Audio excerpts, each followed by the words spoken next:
മൈമൂന കൊല്ലപ്പെട്ടു. മൈമൂനയുടെ കൊലപാതകത്തെക്കുറിച്ചാണ് ഇന്ന് നമ്മൾ പറയുന്നത്. ഈ കൊലപാതകത്തിൻ്റെ ഏറ്റവും അടിസ്ഥാനപരമായിട്ടുള്ള വിഷയം അന്വേഷിച്ച് പോയി കഴിഞ്ഞാൽ അത് എത്തി നിൽക്കുന്നത് ഡൗറിയിലാണ്. അതാണ് ഇതിൻ്റെ അടിസ്ഥാന കാരണം.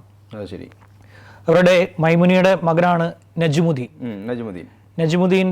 നജ്മുദ്ദീൻ വിവാഹം കഴിച്ച് 9-ാം മൈൽ, അധികം ദൂരമല്ലാത്തൊരു സ്ഥലത്താണ് താമസിക്കുന്നത്. 9-ാം മൈൽ എന്ന് പറയുന്ന സ്ഥലത്ത് അവിടെയാണ് താമസിക്കുന്നത്. അയാളുടെ ഭാര്യയാണ് ഖൈറുനിസ.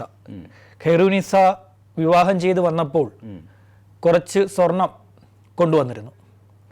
അത് ഈ മൈമുന വാങ്ങിച്ചു വെച്ചു. ഇതാണ് ഇതിലെ കഥ ആരംഭിക്കുന്ന അവിടെ നിന്നാണ്.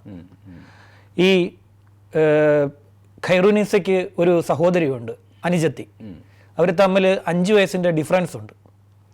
ഖൈറുനിസയ്ക്ക് 34-ഉം ഹസീനയ്ക്ക്, സഹോദരിയായിട്ടുള്ള ഹസീനയ്ക്ക് 29 വയസ്സുണ്ട്. ഹസീനയുടെ ഭർത്താവാണ് നസിമുദ്ദീൻ. മൂത്താളുടെ ഹസ്ബൻഡിൻ്റെ പേര് നജ്മുദ്ദീൻ, രണ്ടാമത്തെ ആളുടെ ഹസ്ബൻഡിൻ്റെ പേര് നസിമുദ്ദീൻ.